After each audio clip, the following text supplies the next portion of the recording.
You really think you deserve it? Serafina's voice was like ice, cutting through the warm afternoon air. She stepped in front of me, blocking my path from the rehearsal hall. Her friends, Madison and Chloe, moved to my sides, forming a little cage around me. I clutched my script to my chest, my knuckles white. The crisp pages held the lead role, my name printed right at the top, Amani Diallo.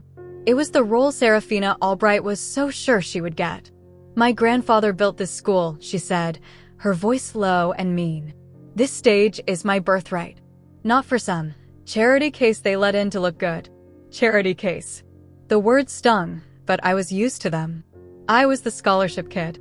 The one who didn't belong. I kept my eyes down, focused on the cracks in the pavement. If I didn't look at her, maybe I would disappear. That's what I always did. I made myself small. I tried to become invisible. I'm sorry you're upset, Serafina, I mumbled. My voice was a weak little thing, lost in the big, open space of the courtyard. Chloe laughed, a high, sharp sound. She's sorry. How sweet. Don't be sorry, Serafina said, taking a step closer. I could smell her perfume, something expensive that made my head hurt. Just be what you are. An imposter. You can't act. You just look the part they wanted this year. Something exotic. My throat felt tight, like a hand was squeezing it. I wanted to say something back. I wanted to tell her that I had worked for this. That I had spent every night for the past 3 years studying, practicing, pouring every piece of myself into my craft. That my scholarship wasn't charity, it was earned. But the words were stuck. They always got stuck when people like her looked at me like that. Like I was a bug under a glass. Hey, my friend, hope you're doing well. Drop a comment and let me know how you're feeling about this story so far and where you are watching from. Some stories are too close to my heart to share on YouTube. I send those, along with little life lessons and surprises, to my email circle. If you'd like to be part of it, you can join with the link in the description. The courtyard was starting to fill up. Other students, let out of their own classes, were starting to notice the little scene we were making. They slowed down, their curious eyes landing on us. A few pulled out their phones. I saw a little red light blinking on one of them. My stomach twisted into a knot. I just wanted to go back to my dorm room. I wanted to call my mother. I wanted to hear her voice telling me I was strong. But I wasn't strong. I was a trembling girl, surrounded by wolves. Look at her, Madison sneered, pointing at my hair, which I'd spent 2 hours carefully braiding that morning. She probably thinks that makes her an artist. It's not art, Serafina said, her voice dropping to a loud whisper that everyone could hear. It's wild, untamed. You can put on a pretty dress, but you can't hide what's underneath. She leaned in close, her pale face inches from mine. You're just a monkey playing dress up. Monkey. The word hung in the air, ugly and sharp. It wasn't just a word. It was a stone, and it hit me right in the chest, knocking all the air out of my lungs. The world went blurry. The faces of the other students watching us melted into a watercolor painting of silent judgment. My script fell from my numb fingers, the pages scattering across the ground like fallen leaves. My name, Amani Diallo, lay there in the dirt. Tears burned my eyes, hot and shameful. I wouldn't let them fall. I would not give her the satisfaction. I bit the inside of my cheek, the sharp pain a welcome distraction from the crushing weight in my chest. I could feel dozens of eyes on me, dozens of phones pointed in my direction. My greatest triumph, landing the lead role, had turned into my most public humiliation. This moment would live forever on the internet. It would be my legacy at Albright Conservatory. Not the gifted actress, but the girl who was called a monkey and did nothing. A low hum cut through the horrible silence. It grew louder, a deep, powerful sound that made the ground seem to vibrate. It was the sound of an expensive car engine. A sleek, black Bentley pulled up to the curb, its tinted windows like dark sunglasses, hiding whoever was inside. The car was so out of place in our quiet, artsy world. It looked like it belonged in a movie. Everyone turned to look. Even Serafina and her friends were distracted by the sudden arrival of such a powerful-looking vehicle. The driver's side door opened, but no one got out. Instead, the back door swung open smoothly. A man stepped out. He was tall and wore a simple gray t-shirt that showed off his strong frame. He had on dark pants and clean, white sneakers. He moved with a quiet confidence that made everyone else seem clumsy. The sunlight caught the side of his face, and a wave of shocked whispers went through the crowd. It was him. Michael B. Jordan. My heart stopped. It was actually him. The man whose foundation was paying for my scholarship. The man I had only ever spoken to on scheduled video calls, my mentor from a million miles away. What was he doing here? It didn't make sense. It was impossible. He didn't look at the crowd. He didn't look at Serafina, who stood frozen, her mouth slightly open in disbelief. His eyes found me, and only me. He saw the script pages scattered on the ground. He saw the tears I was fighting so hard to hold back. He saw the way I was folding into myself, trying to disappear. His expression was calm, but there was a storm in his eyes. A protective fire that I had never seen before. He started walking toward me. The crowd of students parted for him like the Red Sea, everyone stepping back in silence, their phones still up, but now recording a very different story. He walked right through the middle of Serafina's group, forcing her and Chloe to stumble out of his way.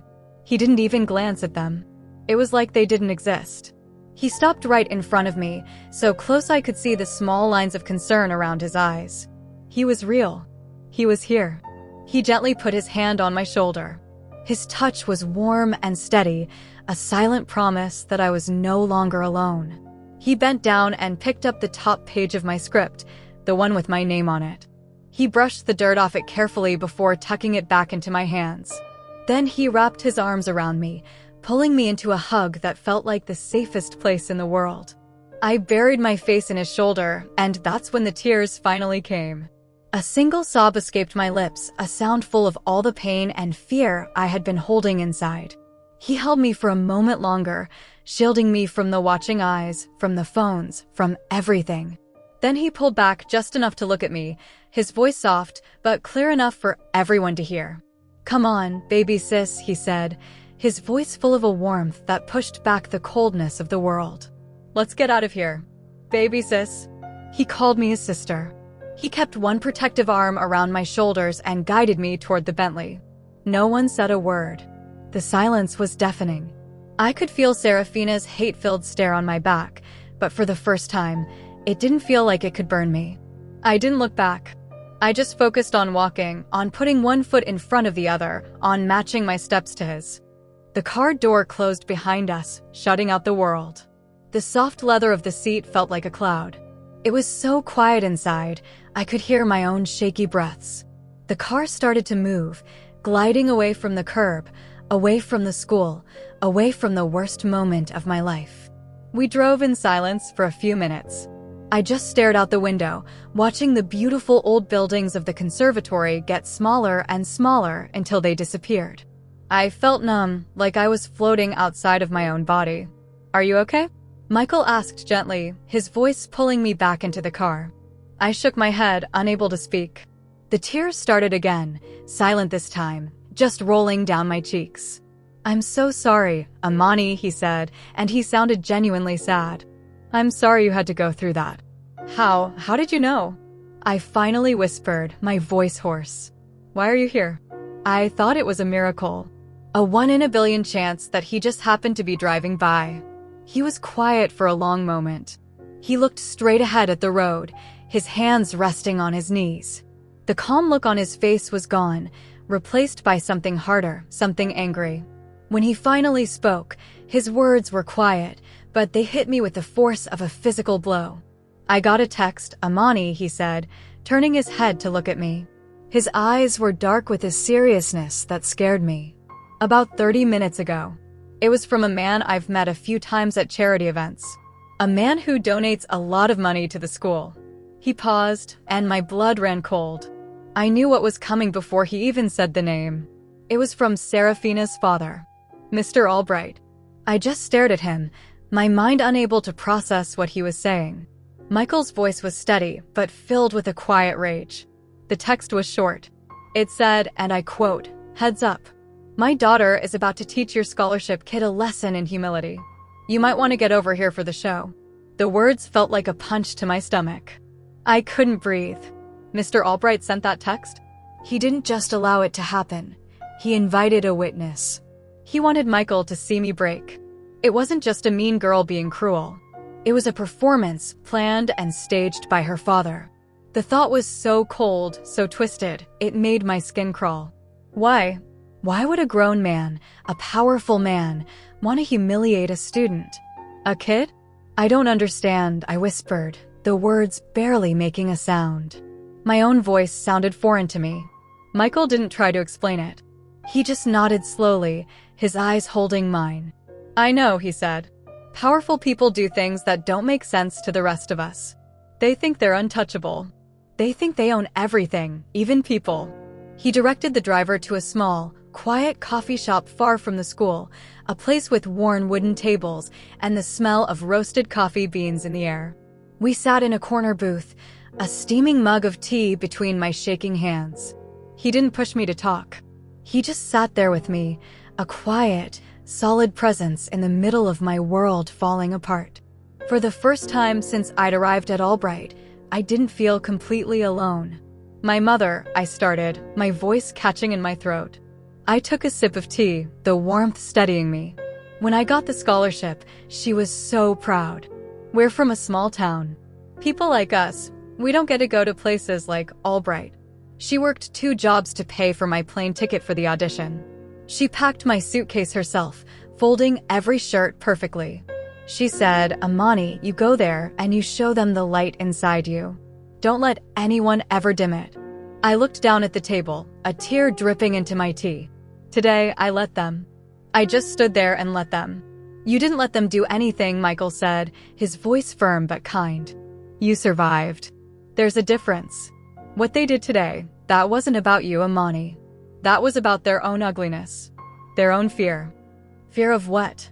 I asked, looking up at him. I have nothing. You have talent, he said simply. Real, raw talent. That's more than they can ever buy. Serafina knows it. Her father knows it. People like that, they can't stand to see a light like yours shine brighter than theirs.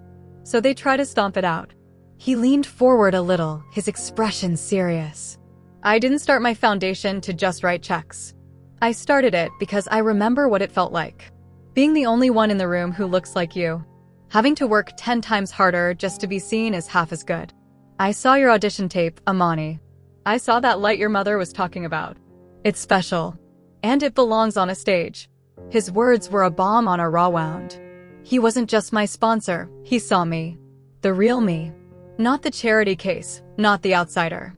He saw the artist I was fighting so hard to become. For a moment, I felt a flicker of hope. Then his phone buzzed on the table. He glanced at it and his jaw tightened. He turned the screen toward me. It was a social media site and the video was the first thing on the page. It was everywhere. My face, twisted in pain. Serafina's, snarling and ugly. The word monkey was in the headlines of a dozen articles already. My humiliation wasn't just in the courtyard anymore. It was all over the world. This is the part that's going to be hard, he said, his voice low. The school is going to go into damage control. They care about their name, their donors.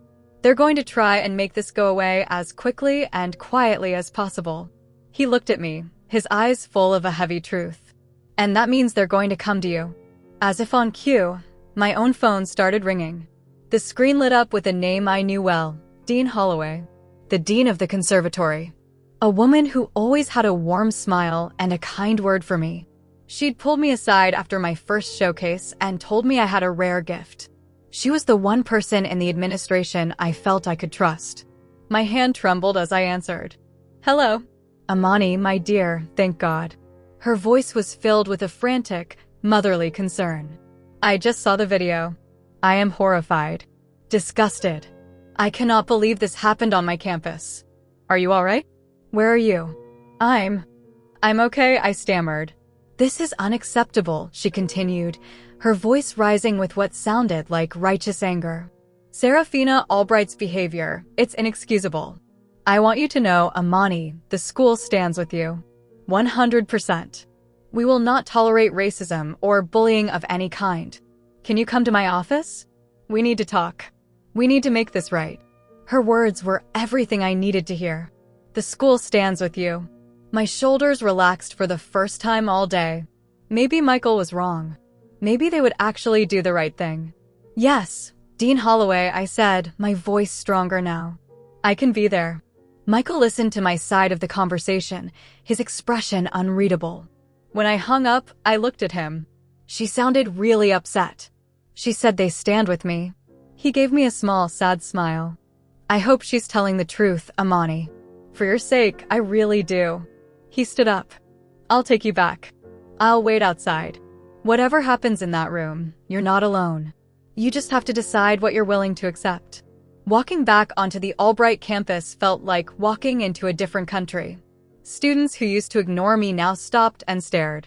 Some gave me small, sympathetic smiles. Others just looked down, as if they were ashamed. The video had changed everything. I wasn't invisible anymore. Dean Holloway's office was on the top floor of the main hall, a beautiful room with dark wood and shelves filled with old books. When I walked in, she rushed over and wrapped me in a hug. It felt warm and safe. Amani, I am so sorry, she said, pulling back to look at me, her eyes filled with what I thought was real sadness. Let's sit. We need to fix this. But as she led me toward the comfortable chairs by her desk, my heart sank. We weren't alone. Sitting in one of the chairs, looking as calm and powerful as a king on his throne, was a man in an expensive suit. He had Serafina's cold blue eyes and her thin, cruel mouth. Mr. Albright. And standing behind him, with her arms crossed and a defiant smirk on her face, was Serafina herself. My blood turned to ice. This wasn't a rescue. It was an ambush. Dean Holloway saw the look on my face and her smile became tight-forced. Amani, Mr. Albright and Serafina wanted to be here. They want to apologize to you directly. Mr. Albright didn't stand up. He just watched me, his eyes empty of any feeling. My daughter, he said, his voice smooth and deep, like polished stone, used some unfortunate language. She was emotional. The pressures of this institution, you understand. She is prepared to offer you an apology. Serafina let out a small, annoyed sigh. I'm sorry, she said, looking at the wall over my shoulder. The words sounded like poison in her mouth. I couldn't speak. I just stared at them, the dean's comforting hug now feeling like a lie, a trap. So, Dean Holloway said, sitting behind her large desk and folding her hands. She was all business now. The warm, motherly woman was gone. Here is what we propose. To put this unfortunate incident behind all of us, Serafina will post a public apology on her social media. In it, she will talk about the importance of kindness and understanding. She slid a piece of paper across the desk toward me. And this is a statement for you to release. It says that you accept her apology, that this was a private matter between students that was blown out of proportion, and that you consider the matter closed. It also states your gratitude to the Albright family for their continued support of the arts and of this conservatory. I looked down at the typed words. Gratitude? They wanted me to thank them? My head was spinning. We feel this is the best way to protect the school's reputation, the dean continued, her voice cool and detached. And yours. A public fight won't do your career any favors, Amani. People in this business value teamwork. Discretion. You don't want to be known as a troublemaker. The threat was clear, hanging in the air between us. Be quiet, or you'll never work again. In exchange for your cooperation, Mr. Albright cut in, finally looking me in the eye. My family's foundation will be happy to increase your scholarship. We'll cover your housing and all your expenses for the remainder of your time here. Think of it as a gesture of our commitment to your education. They were trying to buy my silence. They wanted to pay me to swallow the humiliation, to pretend the racism didn't happen, to erase the word monkey and replace it with gratitude. I looked from Mr. Albright's cold, dead eyes to Serafina's smug face and finally to Dean Holloway, the woman who had told me I had a gift. The woman who had promised me the school stood with me. Her face was a perfect, neutral mask. She was not my protector. She was their employee. My mother's voice echoed in my head. Asterisk, show them the light inside you. Don't let anyone ever dim it. Asterisk. They weren't just asking me to be quiet. They were asking me to put out my own light, to agree that my dignity had a price tag, to stand in front of the world and say that what happened in the courtyard was okay. I looked at the piece of paper on the desk. My whole future at Albright, my dream, was tied up in that statement. All I had to do was sign it. All I had to do was surrender a small piece of my soul. And in that moment, I felt more alone than I had in the courtyard. Because the people who were supposed to protect me were the very ones holding the cage door open, telling me to step inside and lock it myself. My fingers were cold, but my palms were sweating.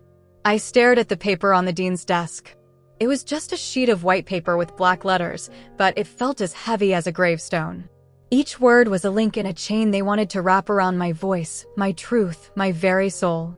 Gratitude to the Albright family. The words made me feel sick. They had called me a monkey, planned my humiliation, and now they wanted me to thank them for it. They wanted me to smile for the cameras while they paid me to disappear. I thought of my mother, standing on our small porch, waving goodbye as I left for the airport. Her hands were rough from years of cleaning other people's houses, but her smile was the brightest thing I had ever seen. "You are the dream of your ancestors, Amani," she had told me, her voice thick with pride. "Never let them make you feel small." I looked up from the paper. I looked at the three of them. Mr. Albright, a man who saw people as pawns in his game. Serafina, a girl so filled with hate she couldn't see the emptiness inside herself. And Dean Holloway, a woman who had traded her conscience for a comfortable office with a nice view. They were the ones who were small. My voice came out as a whisper, but it filled the silent room. "No." Dean Holloway blinked, like she hadn't heard me correctly. "I'm sorry." I took a breath and found the strength my mother always told me I had. "No," I said again, louder this time. I pushed the paper back across the desk toward her. "I will not sign this." Serafina let out a small, disbelieving laugh. "Are you stupid? Do you know what my father is offering you?" "He's offering me a bribe," I said, looking directly at Mr. Albright. "He's offering to pay me to pretend that what your daughter said is okay. That what you did, Mr. Albright, was okay." His calm expression finally broke. A flicker of something cold and dangerous moved in his eyes. "You are a scholarship student, Miss Diallo. A guest in this institution. I would think carefully about the hand that feeds you." "My scholarship isn't a gift from you," I said, my heart pounding against my ribs like a trapped bird. "It's from the foundation. From Mr. Jordan. And it was earned. With my work. With my talent. Not by my silence." Dean Holloway stood up, her face pale. "Amani, please. You're being emotional. You don't understand the bigger picture. We are trying to protect you." "Protect me?" I stood up too, my whole body trembling, not with fear, but with a strange, new anger.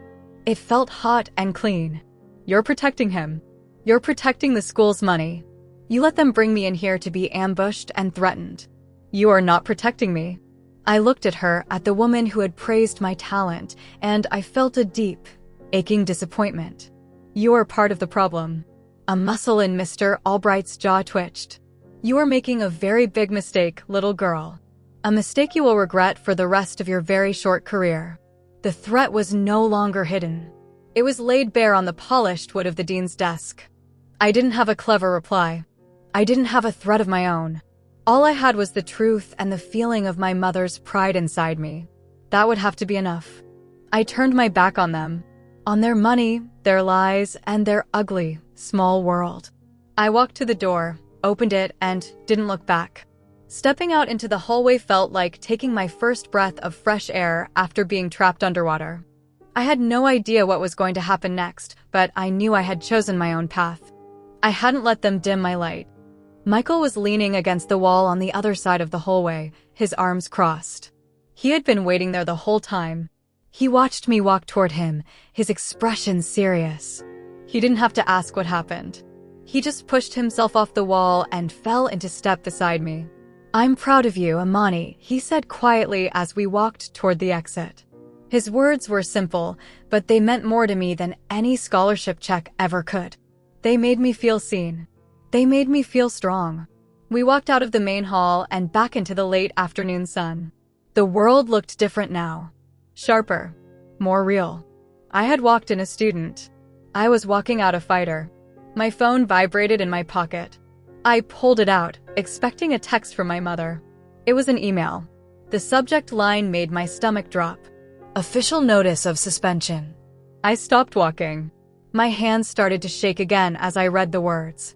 I had been suspended from all classes and conservatory activities, effective immediately.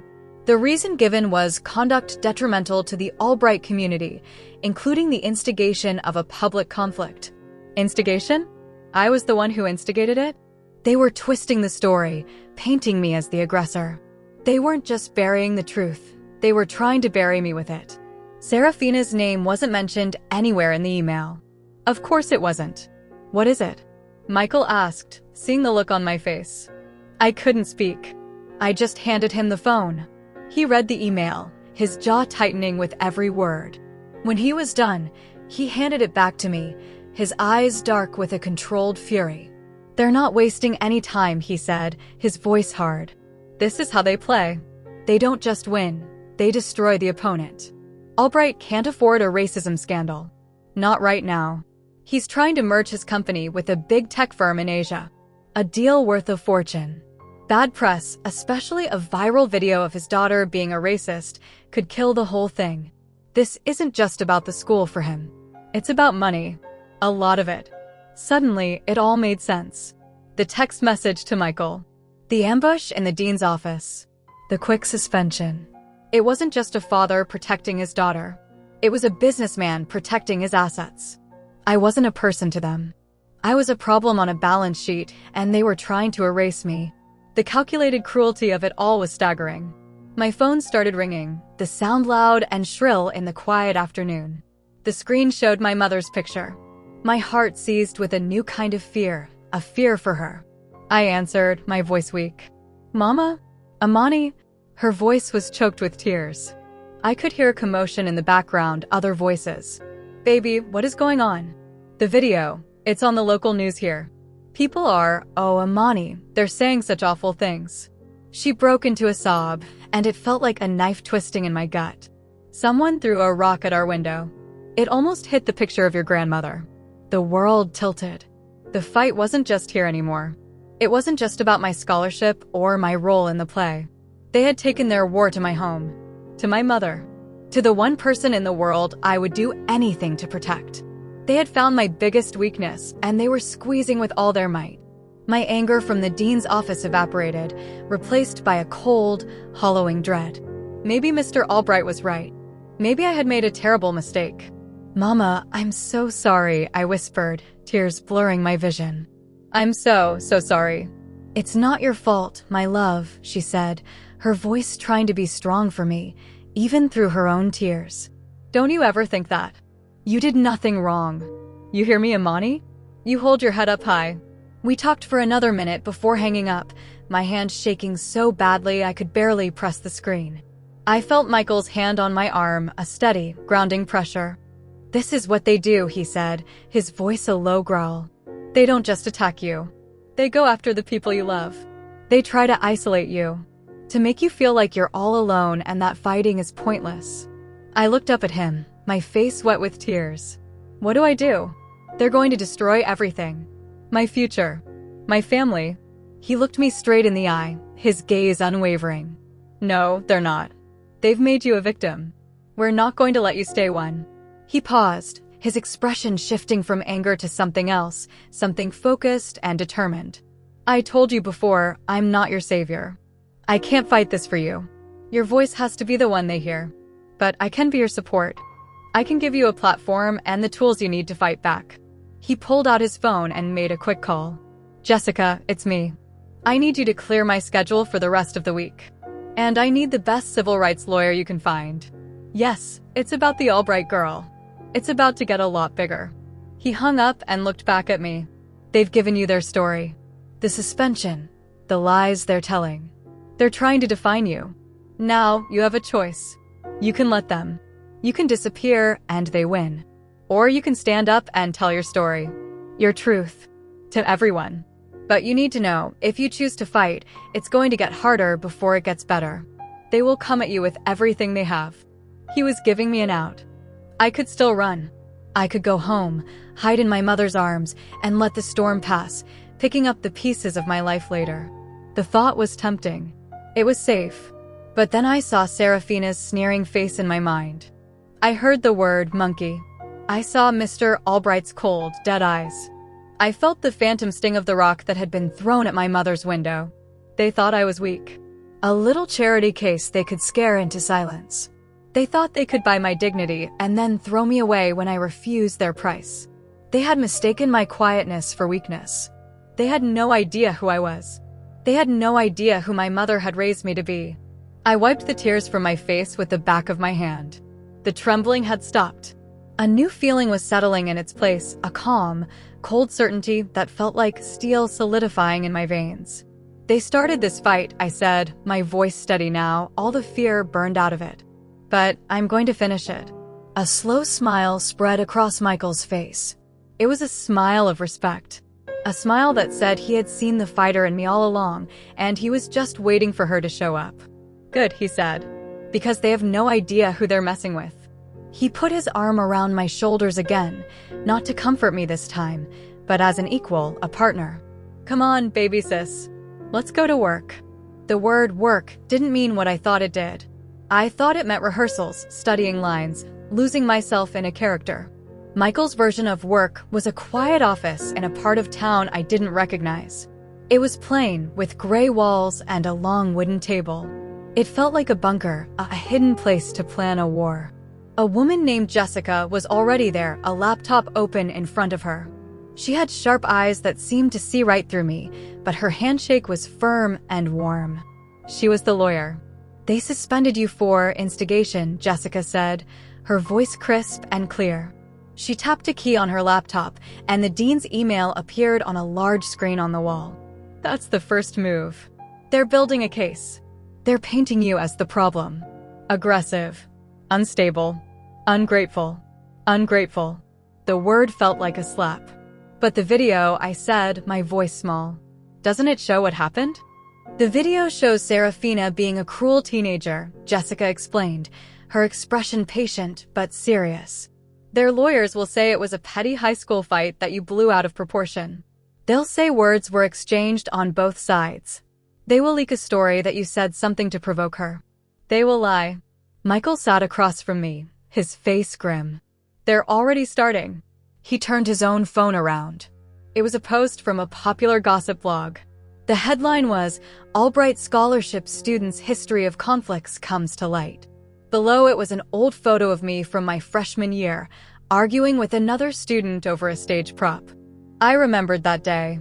The other girl had taken my prop on purpose. I had been angry, but not aggressive. The photo, taken out of context, made me look furious, my hands balled into fists. Where did they even get that? I whispered, my stomach churning. They're digging, Jessica said. They're talking to students, faculty, anyone they can find to build their story. Right now, it's your word against the word of the most powerful family at that school. And the school is on their side. I felt a wave of dizziness. It was happening so fast. Just this morning, I was an actress with the lead role. Now, I was a character in a story they were writing for me, and I was the villain. I felt trapped, the gray walls of the office closing in. So, what do? I asked, looking from Jessica's determined face to Michael's steady one. We need to prove this wasn't just a fight, Jessica said, leaning forward. We need to prove that the school knew about Serafina's behavior and did nothing. We need to prove they are trying to cover it up. She looked at me, her sharp eyes softening just a little. We need someone else who is there. Someone who will tell the truth about what they saw. Someone who isn't afraid of the Albrights. It felt impossible. Everyone at that school was afraid of the Albrights. Their name was on every building, every theater, every scholarship plaque. Defying them was like defying the school itself.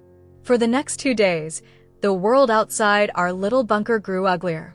My name was everywhere. Fake accounts popped up, posting lies about me. Some said I had cheated to get my scholarship. Others said I had a violent temper.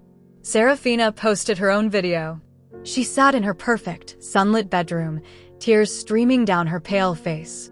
She said she was sorry for her poor choice of words, but that she had been under so much pressure. She claimed I had threatened her and that she was now the one being bullied by the whole world. I watched the video, my hands shaking with a rage so deep it made me feel cold. I watched the comments roll in. Thousands of them. Leave her alone. She's just a kid. The other girl is the real bully. They were twisting everything, and people were believing them. My mother called me, her voice trembling. More rocks had been thrown. Someone had spray-painted a horrible word on our fence. The local news was parked at the end of our street.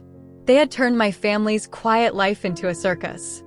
Every night, I would fall asleep on a small couch in the office, and every morning, I woke up feeling like I was drowning a little more. Michael was always there. He would be there when I woke up, a cup of tea already waiting for me. He never said much in those quiet mornings. He didn't have to.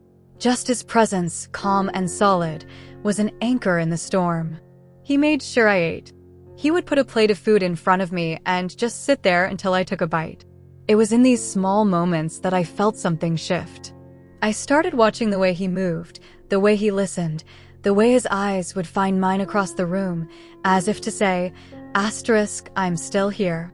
We're still here, asterisk. It wasn't about him being a celebrity.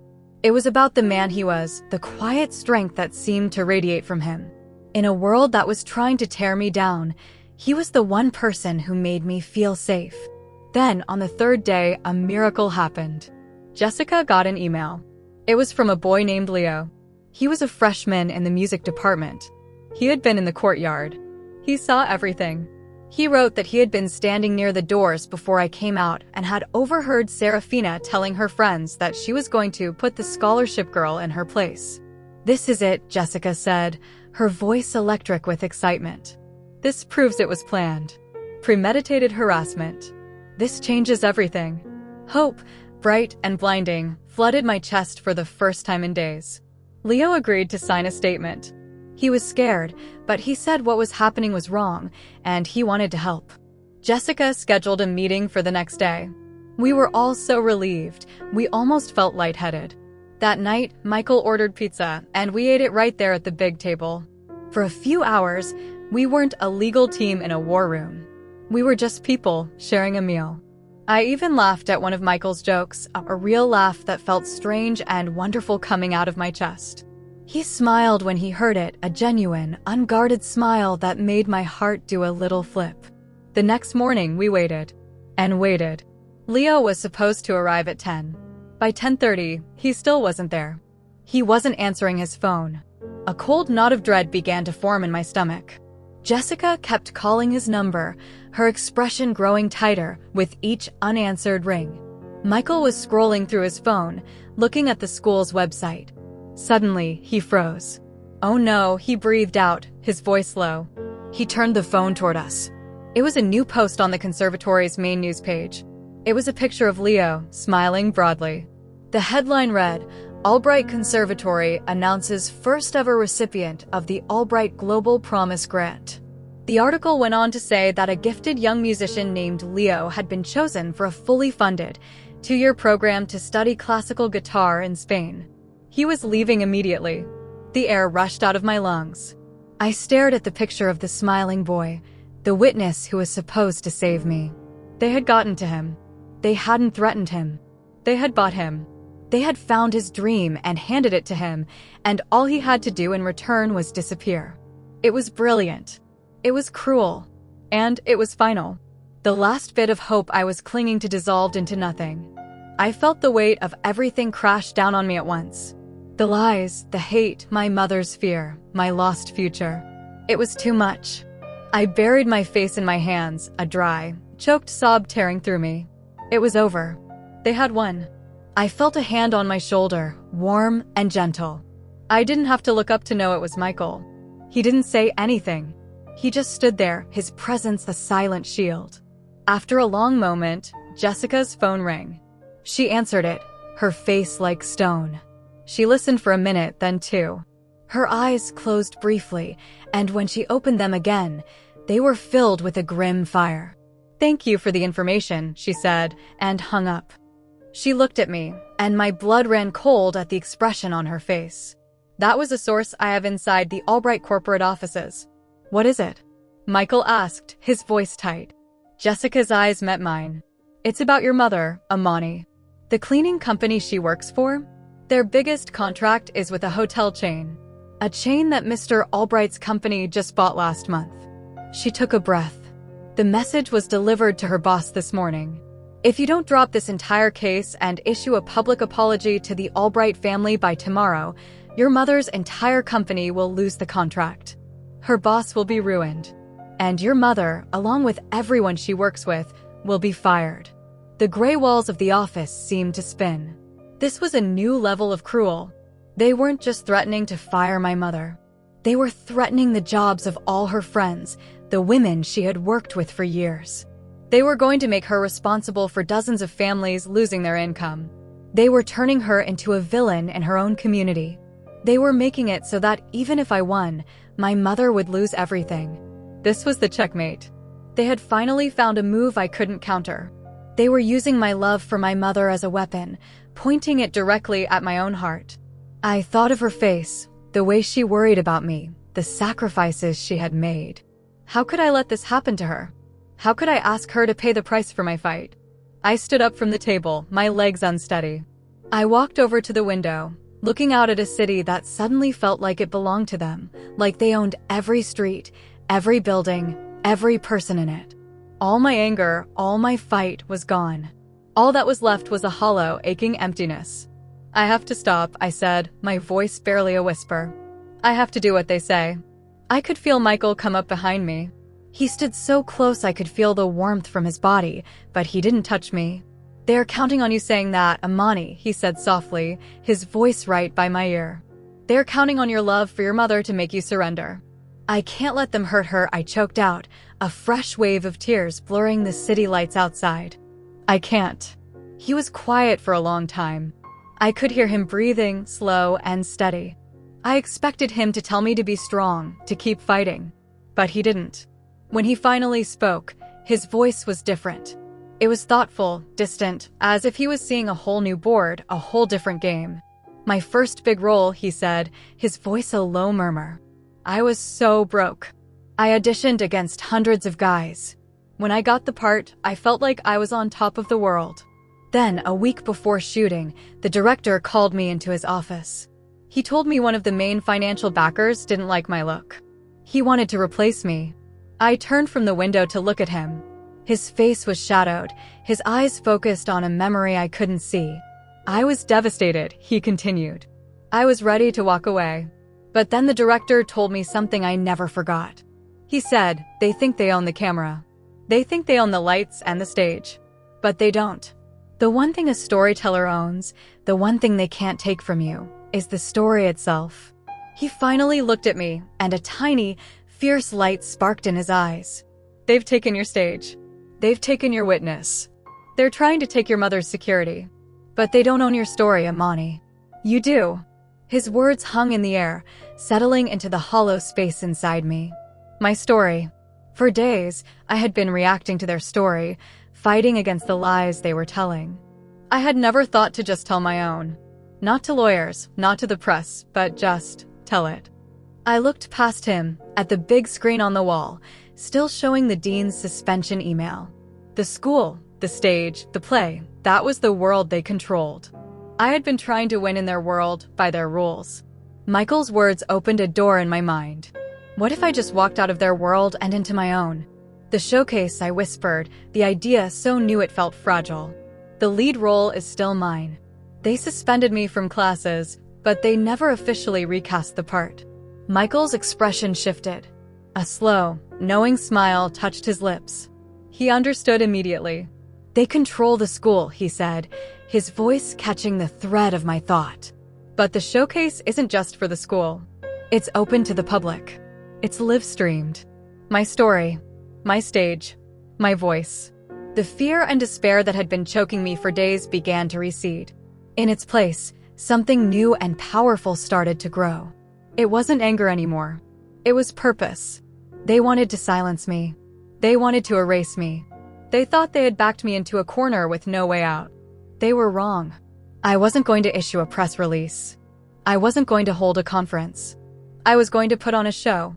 The plan felt like a secret fire warming my hands. For the first time in my life, my art wasn't about escaping the world. It was about facing it. Michael and I spent the next 2 days hidden away in that quiet office, which no longer felt like a bunker, but a creative studio. We worked on my showcase monologue. It was supposed to be a piece from an old play about a queen who lost her kingdom. Now it was becoming something else entirely. It was becoming my story. "The words have to be yours, Amani," Michael said, his voice low and intense. We were sitting on the floor, surrounded by pages of crossed-out lines and scribbled notes. It was late, and the city outside was a soft, distant hum. Every word has to be true. He wasn't just a mentor anymore. He was a partner. He listened with his whole body, his eyes never leaving my face as I talked about my home, my mother, the feeling of being the only Black girl in a room full of people who saw me as an experiment. He shared things too. He told me about auditions he'd lost because his nose was too wide or his energy was too urban. He spoke of the quiet loneliness that came with being successful, the feeling of never really knowing who to trust. In that small, still room, we weren't a movie star and a student. We were just two people who understood a specific kind of pain, a specific kind of fight.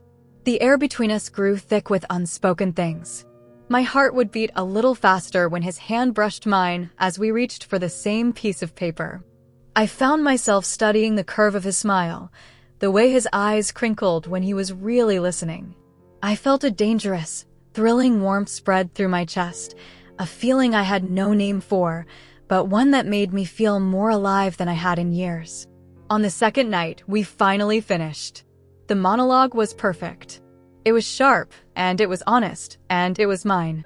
It didn't mention Serafina or her father by name, but anyone who had seen the video would know exactly what and who it was about. It was about a girl who was given a crown but was told she wasn't worthy of it, who was told to be grateful for a cage made of gold. It ended with her deciding to melt the crown down and forge her own key. I read it aloud, my voice shaking with the power of the words. When I finished, the room was silent. I looked up at Michael. He was watching me, his expression unreadable, but his eyes were shining with an intensity that took my breath away. He was sitting so close I could feel the heat of his skin. "That's it, Amani," he whispered, his voice rough with emotion. "That's the light your mother was talking about." He reached out, his fingers gently brushing a stray braid back from my face. His touch was electric, a jolt that went straight through me. My breath hitched. He leaned in slowly, his eyes searching mine, asking a question I was desperate to answer. The world narrowed to the space between our faces, to the scent of his cologne and the sound of my own heart pounding in my ears. This was it. This moment felt like the reason for everything that had come before, the reward for all the pain.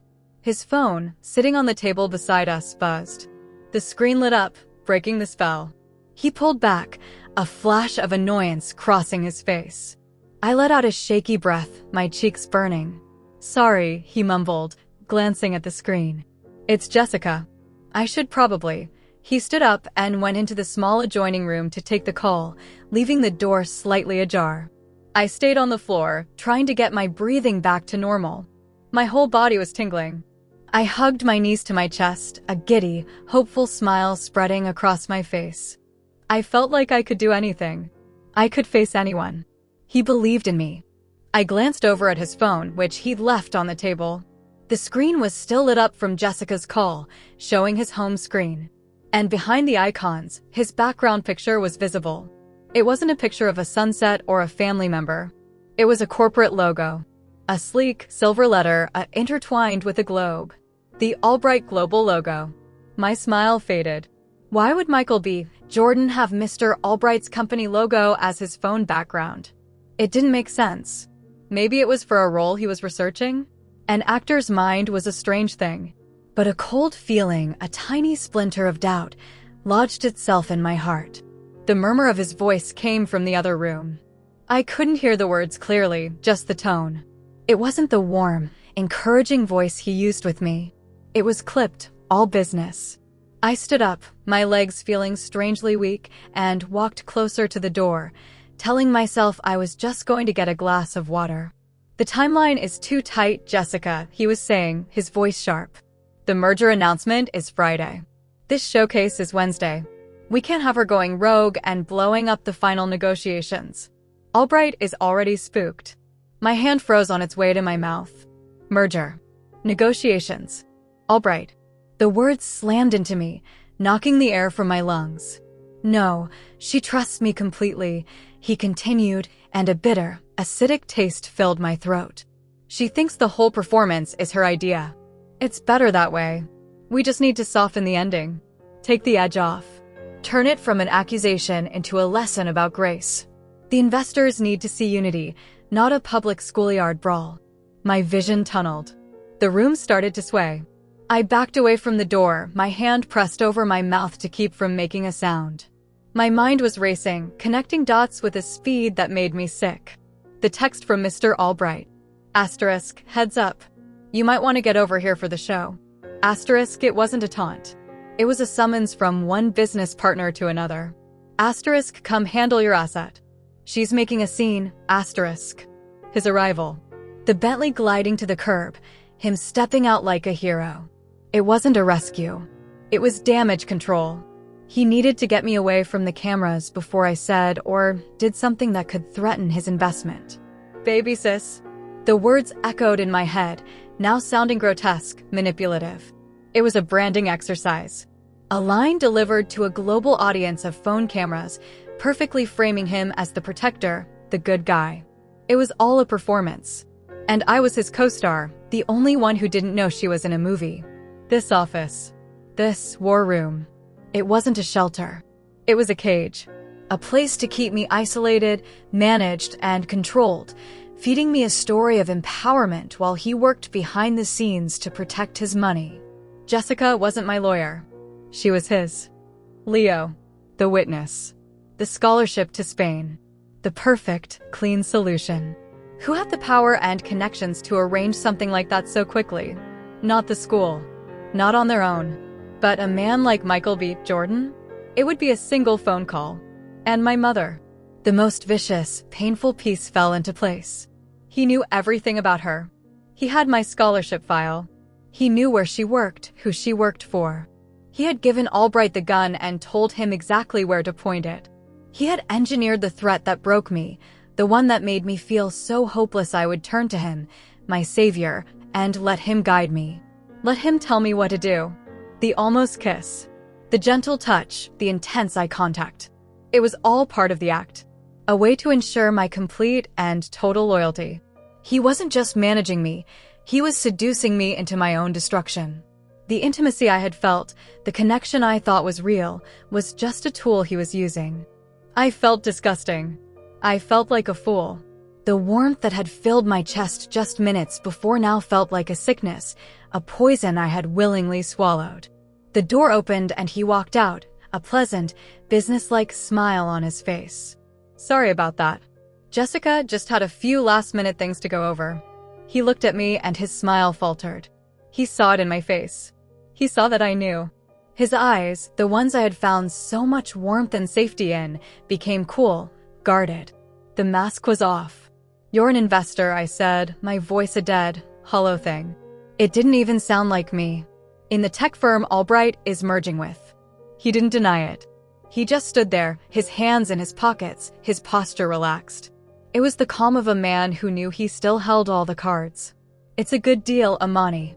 For everyone. You used me, I whispered, the words tearing at my throat. Everything. All of it. It was a lie. It wasn't a lie, he said, his voice maddeningly reasonable. It was a strategy. You were emotional. You were about to destroy your future over a few stupid words from a spoiled little girl. I stepped in to protect you. Protect me? My voice cracked, a hysterical laugh bubbling up inside me. You didn't protect me. You isolated me. You fed my enemy the weapon to use against my mother. You were never on my side. Sides are for children, he said, taking a step toward me. In the real world, there are interests. My interest is making sure this deal goes through. Your interest should be salvaging your career. And I am still the only one who can help you do that. He walked over to the table and picked up the monologue. My monologue. My story. My truth. He took a red pen from the cup on the table.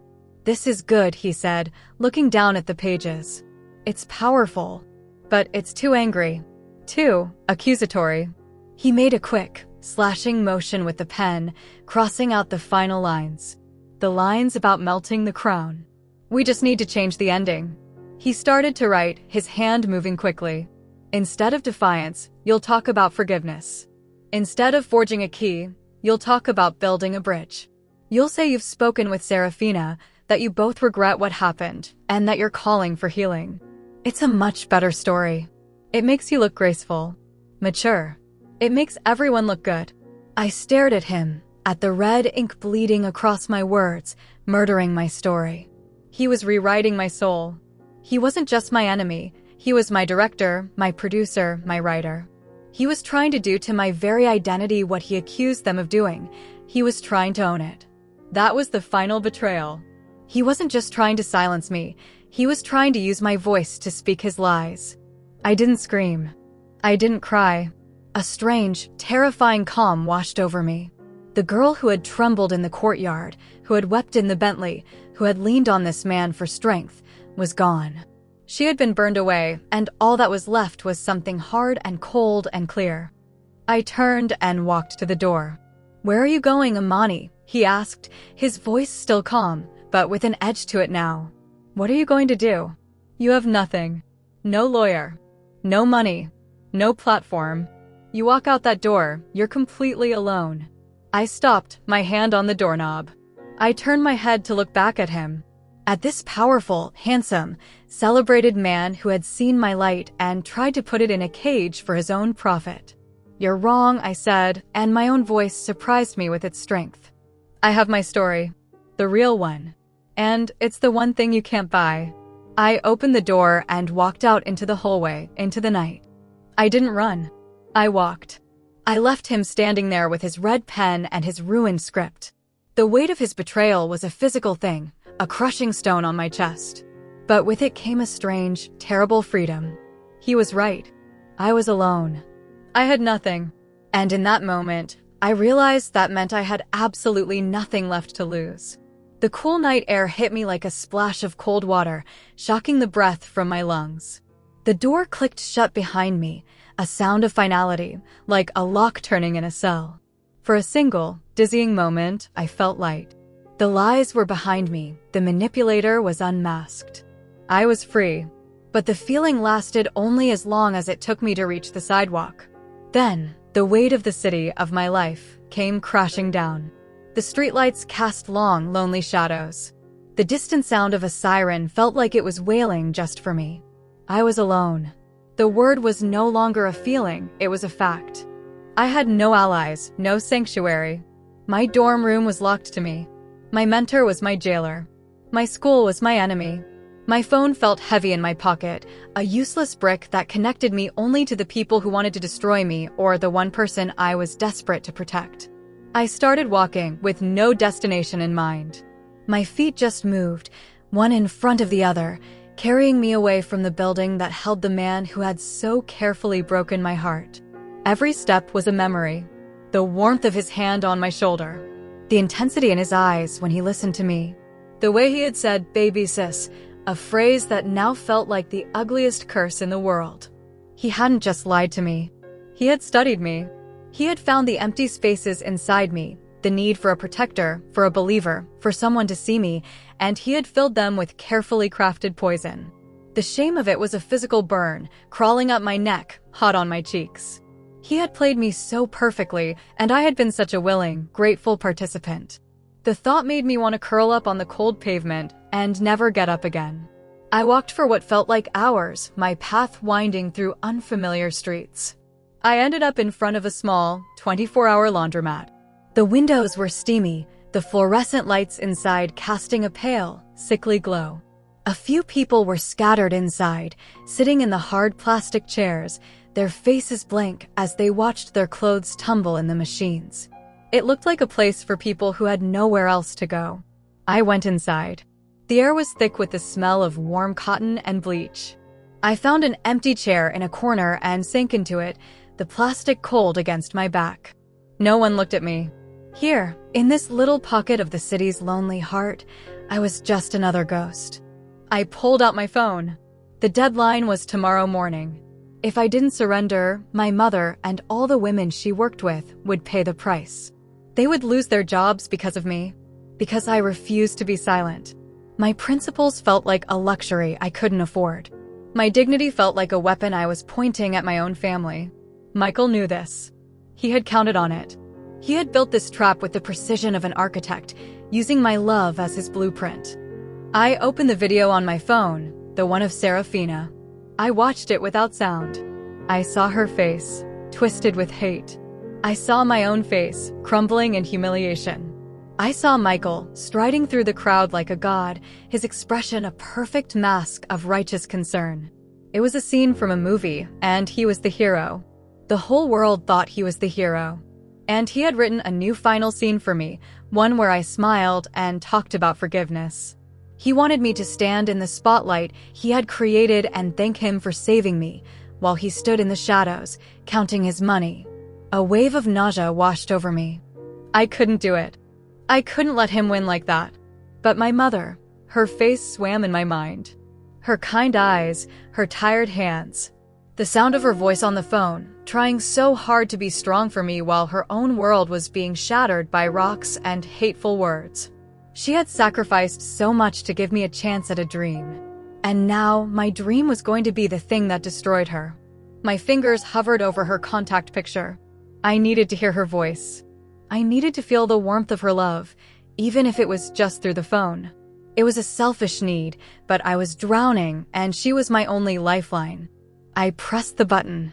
It rang twice before she picked up. Amani? Baby, is everything all right? It's so late. Her voice was sleepy, but instantly alert with a mother's worry. I'm sorry, Mama, I whispered, my throat tight. I didn't mean to wake you. Don't you ever be sorry for calling me, she said, her voice growing stronger. What's wrong? Did something else happen? I took a shaky breath, the sterile smell of the laundromat filling my lungs. I just wanted to hear you. She was quiet for a moment. She knew me too well. She could hear the broken pieces in my voice. Talk to me, Amani Diallo. What is it they have done now? Hearing her use my full name, the name my grandmother had given me, the one that meant trust and precious, made the tears I had been holding back finally fall. They slid silently down my cheeks, hot and bitter. I told her everything. I told her about Michael. Not just his lies, but the depth of his betrayal. I told her he wasn't my savior. He was their partner. I told her about the merger, the money, the way he had managed my pain like it was a line item on a budget. And then, my voice breaking, I told her about the threat. I told her what would happen to her job, to her friends' jobs, if I didn't give in. I expected her to cry. I expected her to be scared. I expected her to tell me to do whatever they wanted, to just make it stop. I was ready for it. I was prepared to hear the fear in her voice and let it be the thing that finally made me surrender. But she didn't cry. When she spoke, her voice was quiet, but it was as solid and unmovable as the earth itself. Listen to me, my daughter, she said, and the gentleness was gone, replaced by a fierce, protective power I had not heard since I was a child. Do you know why we named you Amani? For faith, I whispered. Yes, faith. In God, in yourself, in what is right. And your second name, Diallo, for what is precious. Your spirit is precious, Amani. Your truth is precious. It is the only thing in this world they cannot take from you unless you give it to them. She took a breath, and I could hear the lifetime of her own struggles in that single sound. This job? It is just a job. I clean their floors, I am not owned by them. My friends, they are strong women. We have survived worse than this. We will survive this. Do you hear me? You are not responsible for my life. You are responsible for yours. You are responsible for that light inside of you. But Mama, I sobbed, the word tearing from my chest. They will ruin you. They'll take everything. They can take the job, she said, her voice ringing with a clarity that cut through all my fear. They can take the house. They can take it all. It is just wood and stone and money. They cannot take my pride. They cannot take my love for my daughter. And they cannot take your voice. I did not raise you to be a quiet girl, Amani. I did not work all those years so you could learn to bow your head to rich, cruel men. I did it so you could learn to stand up and speak so loudly that they would have no choice but to listen. Her words were a revolution in my heart. She was giving me permission. No, she was giving me an order. An order to be the woman she had raised me to be. She was willing to lose everything for my freedom. She was setting her own life on fire to light my way forward. The sheer, breathtaking power of her love left me speechless. It was a love so big it made the Albrights and their money and Michael and his deals seem small and pathetic. They thought they had found my weakness, but they had just shown me my greatest strength. "I love you, Mama," I said, my voice thick with tears, but they were different now. They weren't tears of despair. They were tears of gratitude, of awe. "I love you more, my precious girl," she said. "Now you go and you show them who you are. You show them the daughter of Amani Diallo. You make them remember your name." We hung up. I sat there in the humming silence of the laundromat, the hard plastic chair digging into my back. The choice was still impossible. The consequences were still devastating. But it was no longer a question of my pride versus her safety. It was a question of my silence versus her faith in me. To surrender now wouldn't just be my defeat, it would be a betrayal of her sacrifice. It would be telling her that her pride, her strength, her love, were not worth as much as a paycheck. I couldn't do that. I wouldn't. My path was clear. It was a path of fire, and I knew I would be burned. But for the first time, I was not afraid. I stood up and walked out of the laundromat, back into the dark city. But the city didn't feel alien anymore. It felt like a stage. I found a small park, a patch of wet grass and empty benches under the orange glow of the streetlights. I sat down on a bench, the cool, damp air clinging to my skin. I pulled out my phone and sent a single text message to Dean Holloway. "I will make a statement tomorrow. 10 a.m. in the courtyard." It was a declaration of war. I knew they would be there. The Albrights, the school administration, maybe even Michael. They would come expecting my surrender. They would come to watch me read their script. Then I did one more thing. I opened the camera app on my phone and switched it to face me. My reflection stared back, pale and tear-streaked in the dim light. I looked tired. I looked broken. But my eyes were clear. I pressed the red button. I started to speak. "My name is Amani Diallo," I said, my voice quiet but steady in the silent park. "And this is my story." I didn't post the video. I didn't send it to anyone. I just saved it, a small, glowing record of my own truth, and then I turned the phone off. The battery was almost dead anyway. I sat on the cold bench as the black sky softened to a deep purple, then to a hazy gray. The birds started to sing, their simple, cheerful notes feeling like they came from another world. A world I no longer lived in. I had not slept. I didn't feel tired. I felt hollowed out, scraped clean. All the fear, all the hope, all the misplaced affection for the man who had pretended to be my hero, it was all gone. There was nothing left inside me but my mother's voice and the words I had to say. When the first rays of sun touched the tops of the buildings, I stood up. My legs were stiff, my clothes damp from the morning dew. I walked out of the park and started the long journey back to Albright. I walked through a city waking up. People rushed past me on their way to work, their faces set with the day's purpose. None of them looked at me. I was invisible again, and I was grateful for it. With every step, I felt myself changing. I was shedding the skin of the girl who had arrived here a year ago, the one who was so desperate to be liked, so afraid of taking up space. That girl was gone. She had died in a quiet office, under the cold gaze of a man with a red pen. The person walking toward the conservatory was someone else. I didn't know her name yet, but I knew she was not afraid. The campus was just as I had left it, beautiful and serene, the old brick buildings bathed in the soft morning light. But I saw it differently now. I didn't see the ivy-covered walls as a promise of a bright future. I saw them as a cage. As I walked toward the courtyard, I saw that a small crowd had already gathered. A few news vans were parked discreetly on the street, their satellite dishes pointed at the sky. Dean Holloway was there, standing near the entrance to the main hall, her face a tight mask of concern. She was talking to Mr. Albright, who looked perfectly calm, his hands clasped behind his back. Serafina stood beside him, her arms crossed, a small, triumphant smirk on her lips. They were all waiting for the show. My public surrender. Students were starting to gather too, drawn by the cameras and the tense energy in the air.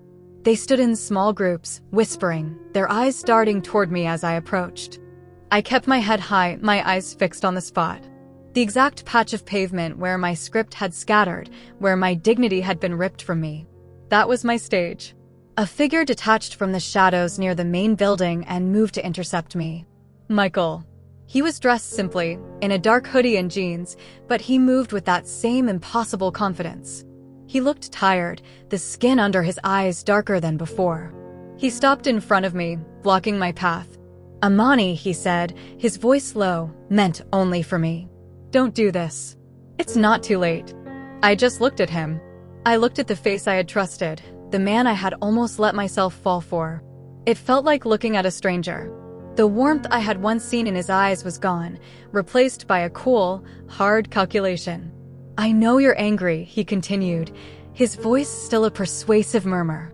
You have every right to be, but you can't let your anger destroy your life. I can still fix this. I can talk to Albright. We can still make a deal that works for everyone. You can still have a future. My future, I said, and my own voice sounded foreign, a cold, flat thing. You mean the future you wrote for me? The one where I smile and say thank you while you cash your checks. A flicker of frustration crossed his face. This is business, Amani. It's bigger than you. It's bigger than me. It's just how the world works. Maybe it's how your world works, I said, taking a step to the side to go around him. But it's not how mine does. Not anymore. He reached out and grabbed my arm. His grip was firm, not violent, but controlling. A silent command. Don't throw this away, he said, his eyes boring into mine. You walk up there and you tell your angry little story, and you will lose everything. He will crush you. He will crush your mother. Is that what you want? Is your pride worth that much? I looked down at his hand on my arm. The hand that had held my shoulder in a fake embrace. The hand that had almost touched my face. I felt nothing. No spark. No fear. Just a deep, profound pity for him. He was the one who was trapped. Trapped by his money, by his deals, by the cold, empty world he had chosen. Slowly, deliberately, I pulled my arm from his grasp. I didn't snatch it away. I just reclaimed it, a small act of taking back what was mine. I looked him right in the eye. It isn't pride, I said, my voice clear and steady. It's love. I turned my back on him and didn't look back. I walked through the parted crowd, a sea of silent, watching faces. I could feel his gaze on my back, cold and sharp. I could feel the Albright's smug certainty. I ignored them all. I walked to the center of the courtyard, to my spot, and I turned to face them. I didn't need a podium. I didn't need a microphone. The whole world was watching on their phones. I took a single, deep breath, pulling the cool morning air into my lungs. I thought of my mother, of her voice on the phone, a pillar of fire in my darkest night. Show them the daughter of Amani Diallo. I began to speak. My voice, clear and strong, carried across the silent courtyard. I didn't shout. I didn't have to. I performed the monologue, the one I had poured my soul into.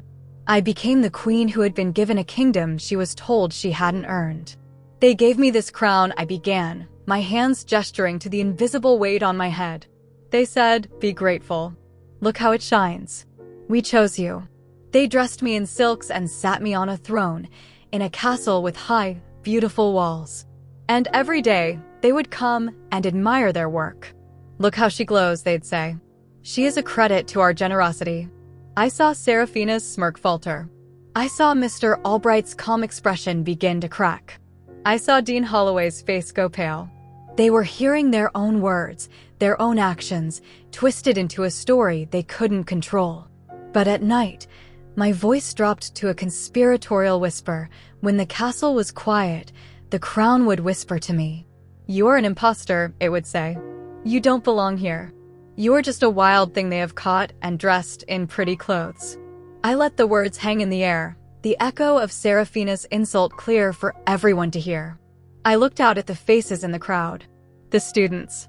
They were not whispering anymore. They were listening. Really listening. I saw myself in their eyes. I saw the girl who wanted to fit in, the boy who was afraid to speak up, the artist who had been told their work wasn't good enough. My story was becoming theirs. I kept going, my voice building with a power that seemed to come from outside of me, from a place deep in my soul that had finally been unlocked. I spoke of the castle walls that felt more like a cage, of the whispers in the hallways, of the loneliness that was colder than any stone. As I reached the climax of the speech, I felt my phone vibrate in my pocket. A single, sharp buzz. I knew, with a certainty that was absolute, that it was a message from my mother. It was happening. The sacrifice was being made. The knife was falling. For a single, agonizing second, my voice caught in my throat. The queen on the stage faltered. I could stop. I could still stop. I could say the words they wanted to hear. I could save her. And then I felt her love, a fierce, unbreakable shield around my heart. I thought of her saying, "They cannot take my pride, my pain, my fear." It all melted away, reforged into something else. It became steel in my voice. I looked directly at Mr. Albright, at his cold, furious eyes. "Today," I said, my voice ringing out, sharp and clear as a bell, "the king offered me a new deal. He said, keep your pretty crown. Keep your comfortable cage. All you have to do is agree that the whispers are not real. All you have to do is smile and tell the world how grateful you are." I paused. The silence was so complete I could hear the rustle of leaves in the trees. I could feel Michael's rage burning a hole in my back. He knew I was talking about him now. I was exposing them all. But a cage, no matter how golden, is still a cage, I declared, my voice soaring with the truth of it. And a crown, no matter how shiny, is just a heavy piece of metal if you have to trade your soul to wear it. I reached up with both hands, my fingers splayed, and I mimed the act of lifting the heavy, invisible crown from my head. I held it out in front of me, offering it to the stunned crowd. "So I will not talk of forgiveness," I said, my voice dropping, filled with a dangerous fire. My eyes found Michael in the crowd. "I will not build a bridge to my own prison. I will not be your graceful lesson. Tonight," I finished, my voice now a raw, powerful cry of freedom, "I will take this crown, this beautiful, heavy thing they gave me, and I will melt it down. I will take the gold they tried to buy me with, and I will forge my own key. And I will walk out of these gates and never, ever look back." I held the final pose, my hands still outstretched, offering up a crown that was no longer there. The courtyard was utterly still. No one moved. No one breathed. The only sound was the clicking of cameras. Then, a sound broke the silence. A single person clapping. It was slow, deliberate. I looked and saw a girl near the back, a freshman from the dance department I'd seen a few times, her eyes shining with tears. Then another person joined her. And another. It wasn't an explosion of applause. It was something more hesitant, more real. It was the sound of fear breaking. The sound of other prisoners realizing they might have a key too. I lowered my hands. I didn't smile. I didn't cry. I had done what my mother had asked. I had shown them who I was. I turned, not looking at the dean, or the Albrights, or the man who had tried to own my story. I just turned and walked away. I walked through the crowd of students, and this time, they didn't just part for me. They made a path. My name was Amani Diallo, and for the first time, it felt completely my own. I didn't get far.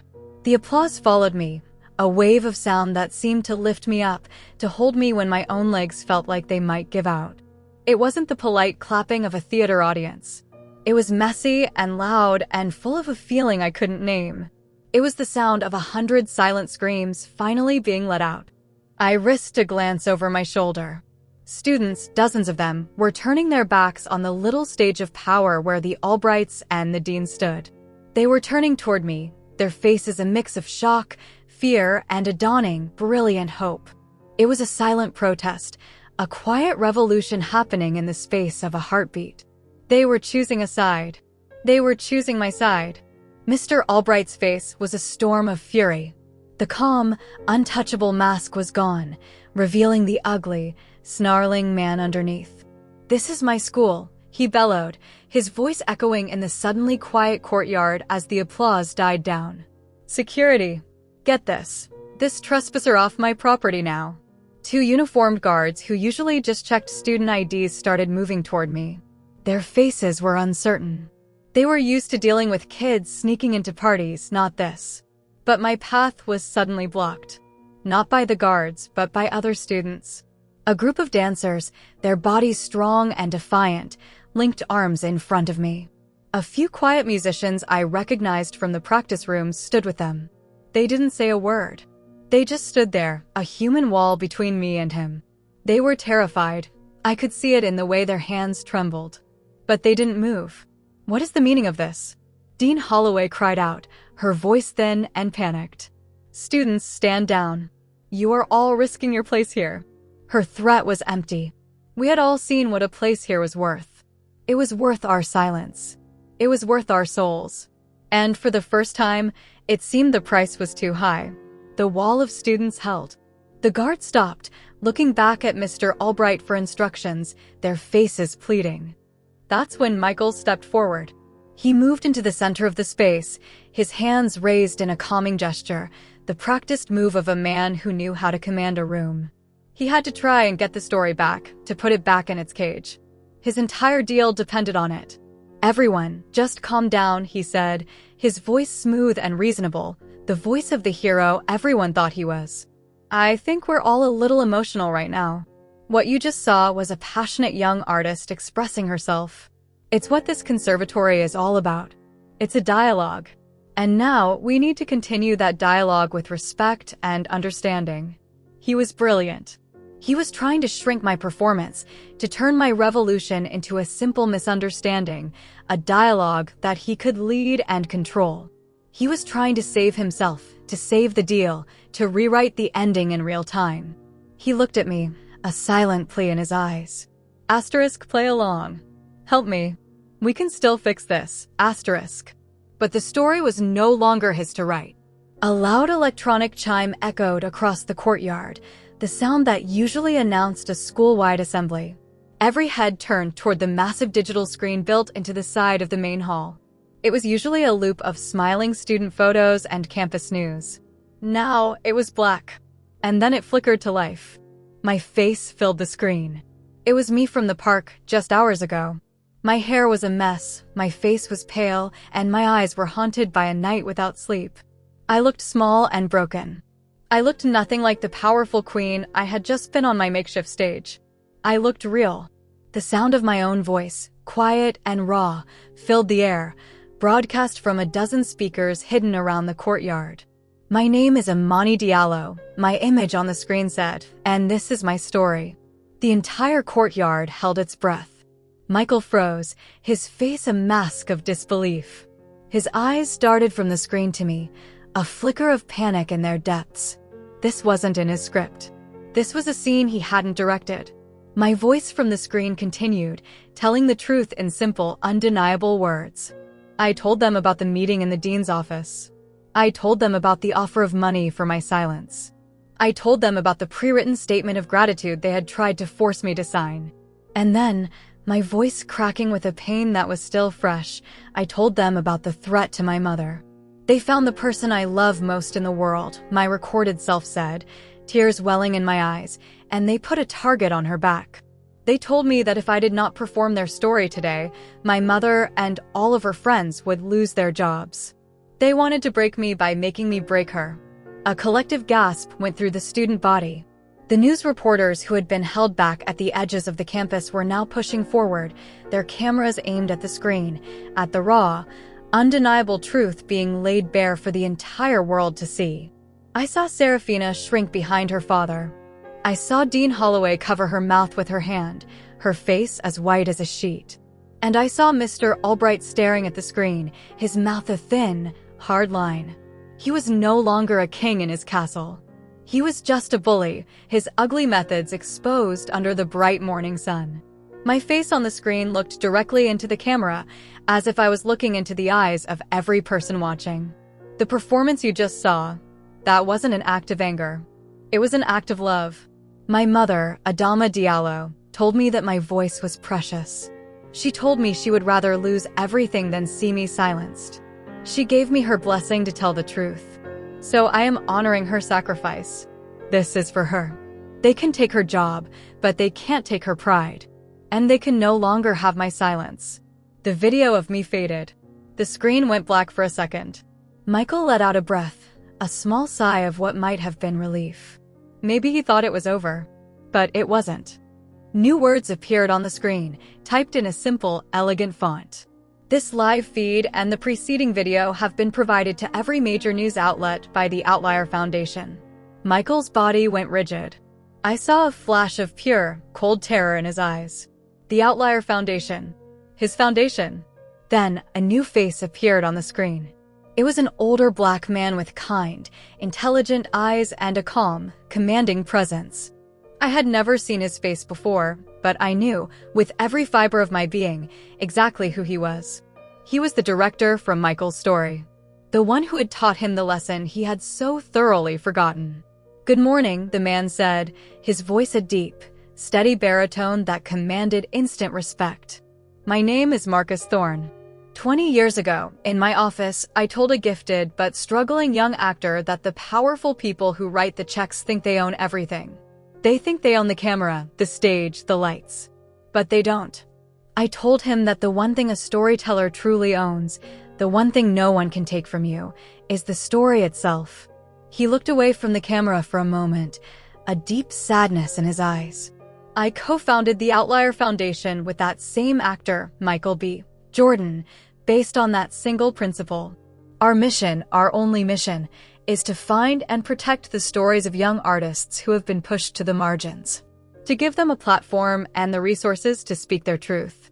He looked back into the camera, and his expression was no longer sad. It was steel. Our foundation was not created to manage, silence, or rewrite those truths for corporate profit. What we have witnessed today is a profound betrayal of our mission. His gaze seemed to find Michael in the crowd, a mentor looking at a student who had failed the most important test of his life. Effective immediately, the Outlier Foundation is withdrawing all funding and severing all ties with the Albright Conservatory of the Arts, he announced, the words landing like hammer blows.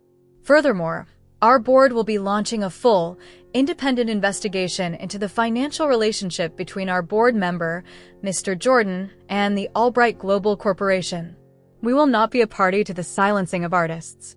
We will not be a tool for corporate bullies. The crowd was completely silent, watching a dynasty crumble in real time.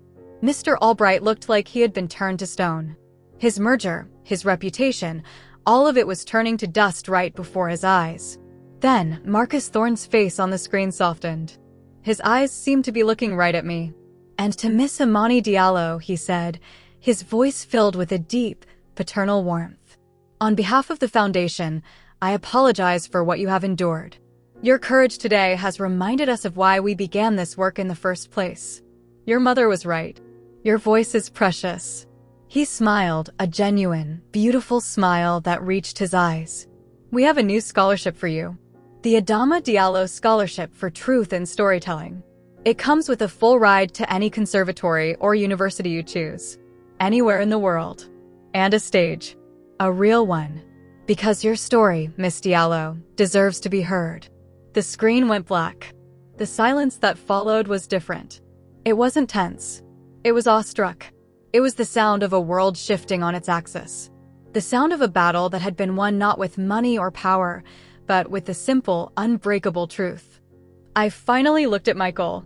He was just standing there, surrounded by people, but utterly alone. He wasn't looking at the screen. He was looking at me. And in his eyes, I saw the ruins of a man who had sold his own soul for a kingdom, only to watch it burn to the ground. He had tried to own my story, and in the end, his own story had destroyed him. There was no victory in my heart as I looked at him, only a vast, empty sadness. I turned away from him for the last time. My phone buzzed in my pocket. I pulled it out, my hand steady. It was a message from my mother. It wasn't words. It was a picture. It was her standing in front of our small house. And she was not alone. She was surrounded by all the women she worked with, a dozen of them, all in their cleaning uniforms. They were linking arms, their shoulders thrown back, and they were all smiling. Big, brilliant, joyful smiles. Their faces were full of pride. They were an army of mothers, of sisters, of survivors. And they were my army. Below the picture, there were 5 words from my mom. "We are so proud. We quit." The tears came then. Not tears of pain or fear, but tears of relief. Of release. Of a love so powerful it had reached across 1,000 miles to set me free. My victory wasn't just mine. It was theirs. It was the victory of every person who had ever been told to be quiet, to be grateful, to know their place. I looked up from my phone, my vision blurry. I saw the faces of the students around me, looking at me with a new kind of respect. I wasn't the charity case. I wasn't the victim. I was the girl who had burned down a castle with the fire of her own truth. I didn't know what was next. I didn't have a plan. But for the first time since I had stepped foot on this campus, I knew exactly who I was. I was the daughter of Amani Diallo. And my story was just beginning. I walked through the path they made for me, a silent honor guard of my fellow students. My feet felt light, disconnected from the ground. I didn't look at the ruin I had left behind me, at the Albrights, their faces frozen in disbelief, or at Michael, a statue in the center of the storm he had tried to orchestrate. I just walked, my eyes fixed on the gate at the far end of the campus. With every step, I felt the heavy cloak of Albright Conservatory, the weight of its expectations and judgments, sliding from my shoulders. It was a place I had dreamed of, a place I had fought to get into. Now it was just a beautiful, poisoned cage I was finally escaping. As I passed through the tall iron gates, I didn't feel a sense of loss. I felt like I was walking into the light. The reporters rushed toward me then, a wall of cameras and microphones, their questions a chaotic storm of sound. "Amani, what's next?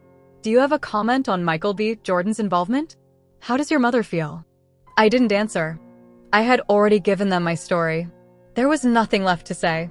A simple black car, one I didn't recognize, pulled up to the curb. The back door opened. A woman with a kind, calm face I'd never seen before leaned out. "Miss Diallo," she said, her voice gentle. "I'm from the foundation. Mr. Thorne sent me to bring you somewhere safe." I got into the car without a second thought, sinking into the seat.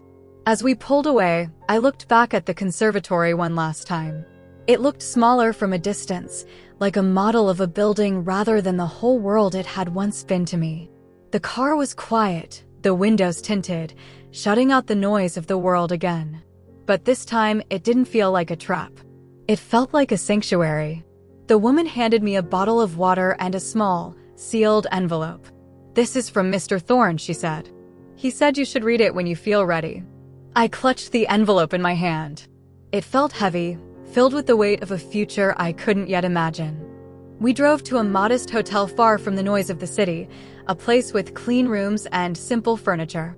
There were no grand views, just a window that looked out onto a quiet, tree-lined street. The woman made sure I was settled, told me a car would be ready for me whenever I wanted, and then she left me alone. The silence was absolute. For days, my life had been a roaring fire. Now, there was just the quiet hum of the air conditioner and the steady beat of my own heart. I sat on the edge of the bed and finally let myself feel the full cost of my victory. The applause, the vindication, that was the public part. The private part was a deep, aching void. I had lost my dream school. I had lost a mentor I had once idolized.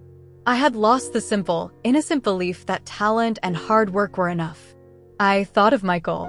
There was no anger left, just a profound, hollow sadness for the man he had chosen to be. He had a story once, a real one. And he had traded it all for a place at their table, not realizing they had been planning to serve him for dinner all along. I opened the envelope. Inside was a single piece of heavy paper. The letter was handwritten in a strong, elegant script. "Amani," it began. "Courage is not the absence of fear. It is the decision to speak your truth even when your voice shakes. Today, your voice did not shake. It was a song. I cannot give you back what was taken from you, but I can offer you a new stage. We have already spoken to the dean of the Juilliard School in New York. They have seen your performance. They are waiting for you. The Amani Diallo Scholarship will cover everything. Your mother's name will be a symbol of integrity and truth for generations of artists to come. Call me when you are ready. Your story is just beginning. Marcus Thorne. Attached to the letter was a plane ticket. For the next day, I held the letter to my chest, the words a balm on my wounded soul. Juilliard. It was a dream I had never even dared to speak aloud. And my mother's name, a symbol. She wasn't just my hero, she was about to become a hero to so many others. They had tried to make her a victim, to use her as a weapon against me. But my mother, Amani Diallo, could never be a weapon. She was a shield. She was my shield. A few weeks later, I was in a new city, in a small, simple room that was all my own. It didn't have fancy furniture, just a bed, a desk, and a window that opened onto a tiny courtyard where a single, stubborn rose bush grew. It was more beautiful to me than any castle. I was on a video call with my mother. She was sitting in her kitchen, the sunlight streaming in behind her, making her glow. She wasn't wearing her cleaning uniform. She was wearing a bright yellow dress, the color of joy. She told me about her new venture. She and the other women had pooled their severance pay. They were starting their own business, an independent cleaning co-op. They would be their own bosses. They had already signed their first 2 clients. "We are calling it Dignity," she said, her smile so wide and bright it could have lit up the whole world. "Because it is what we own. It is what we will sell. Our good, dignified work." I cried, my heart so full of love and pride I thought it might burst. The rock that had been thrown at her window was now the first stone in the foundation of her own company. My new life was quiet. It was hard. I was starting over, an unknown face in a sea of talent. But it was real. No one here knew me as the scholarship case or the girl from the viral video. They just knew me as Amani, the actress who was always the first to arrive at rehearsal and the last to leave. The work was my focus. It was my anchor. I hadn't seen or heard from Michael. I read online that the merger had collapsed in the wake of the scandal. His partnership with the foundation was over. He had disappeared from the public eye. I hoped, in a small, quiet part of my heart, that he would use the time to find the man he had once been, the storyteller Marcus Thorne had once believed in. As for Serafina, I had seen her once, in a picture online. Her father was walking into a courthouse, surrounded by lawyers, and she was trailing behind him. Her face was pale, her eyes were empty. The crown was gone. She was just a girl, lost in the rubble of a kingdom built on lies. I felt nothing for her. Not anger, not pity. She was just a ghost from a story that was already over. One afternoon, a package arrived for me. It was from Marcus. Inside, there was no letter, just a beautiful, leather-bound journal. The first page wasn't blank. In his familiar, elegant handwriting, he had written a single line. "Tell them your story." I ran my fingers over the words. It wasn't a suggestion. It was a mission. I sat at my small desk, the journal open in front of me, the smell of clean paper and new beginnings filling the air. I looked out my window at that single, stubborn rose, thriving all on its own in the middle of the city. I thought about the courtyard at Albright, about the girl who had clutched a script to her chest, praying to be invisible. I thought about the woman on my stage of pavement, forging her own key. They were both me. And now, I finally had a place to tell both their stories. I picked up a pen, the weight of it familiar and right in my hand. I was not a character anymore. I was the writer. And I had a whole world to create. What did this story teach you about the power of your own story? Drop your thoughts in the comments and subscribe for more stories that will change how you see the world.